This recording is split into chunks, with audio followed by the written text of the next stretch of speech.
দেখে গা শিউরে উঠবে যে কারো। সামান্য দাঁতের ব্যথা থেকে শুরু হয় ফোড়া, তারপর এই ফোড়াই রূপ নেয় ভয়াবহ মরণ ব্যাধি ক্যান্সারে, যা ধীরে ধীরে পচন ধরে। এখন খেতে পারেন না কোনো খাবারই। দীর্ঘ ৬ মাস ধরে মুখে মরণ ব্যাধি ক্যান্সার নিয়ে পানি ও পাতলা খাবার খেয়েই বেঁচে আছেন শ্রমজীবী জমশেদ আলী।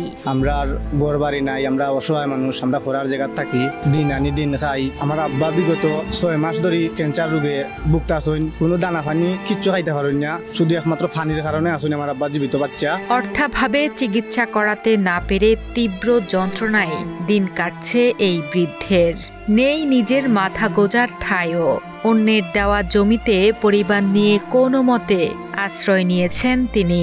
এরা অনেকদিন যাবত এখানে ওরা অসহায় মানুষ, তারা বাড়িঘর কিচ্ছু নাই, ৩টা-৪টা মেয়ে আছে, কোনো রোজগার নাই। এই মানুষটাই রোজগার করে খাবাইতো। আজ বাক্কা দিন যাবত উনি এই ক্যান্সারে ভুগছেন। হবিগঞ্জের নবীগঞ্জ উপজেলার বাসিন্দা জমশেদ আলী ঢাকা সিলেট মহাসড়কের নবীগঞ্জের দেবপাড়া ইউনিয়নের গোপলার বাজার বাসস্ট্যান্ডের পাশে একটি ছোট্ট ঘরে বসবাস করেন ৬০ ঊর্ধ্ব এই শ্রমিক।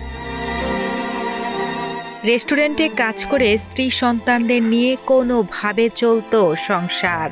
চলতি বছরে একটি দাঁত পড়ে যাওয়ার পর ব্যথা ও ফোড়া দেখা দিলে স্থানীয় চিকিৎসকের কাছে গেলে তারা সেটিকে সাধারণ সংক্রমণ ভেবেছিলেন, কিন্তু পরবর্তীতে পরীক্ষা নিরীক্ষা করে জানতে পারেন জমশেদ আলী আক্রান্ত হয়েছেন invasive squamous cell carcinoma grade 2, অর্থাৎ মুখের ক্যান্সার। ৫-৬ মাস অসুস্থ, ক্যান্সার রোগে ভুগতেছেন। এরার জায়গা জমিন কিচ্ছু নাই, আমরা কিছু জায়গার মাঝে থাকার জায়গা দিছি। ওনার ছেলে মেয়ে আসেন, ওই অসহায় মেয়ে ৪টা, ওই রুজি রোজগারও নাই, বিয়া শাদিরও মনে হয় আরো ১-২ জন বাকি রয়েছেন। ক্যান্সার থেকে মুক্তি পেতে দ্রুত কেমোথেরাপির পরামর্শ দেন চিকিৎসক, যার জন্য প্রয়োজন অনেক অর্থের। কিন্তু অর্থাভাবে যেখানে নিয়মিত ওষুধই খেতে পারেন না, সেখানে কেমোথেরাপি তাদের কাছে স্বপ্নের মতো। এদিকে সঠিকভাবে চিকিৎসা করাতে না পারায় জমশেদ আলীর মুখের ক্যান্সার এখন ধীরে ধীরে পচন ধরে ভয়াবহ আকার নিয়েছে। তাই জমশেদ আলীকে বাঁচাতে সরকার সহ সমাজের বিত্তবানদের কাছে আর্থিক সহযোগিতার জন্য আবেদন জানান তার পরিবার। আমি আপনারা অনুরোধ হই, আমার আব্বারে আপনারা বাঁচাইবার একটু চেষ্টা করুন, আমারে একটু ভিক্ষা দিন আপনারা। সরকার এখন মতো কোনো ধরনের কোনো সহযোগিতা করছে না। সরকারের কাছে যদি যায় আমরা এই ভিডিওটা আশা করি দেখিয়া আমরা একটু হেল্প করবা। বৃদ্ধ জমশেদ আলীর এই অবস্থা দেখে ব্যথিত প্রতিবেশীরাও।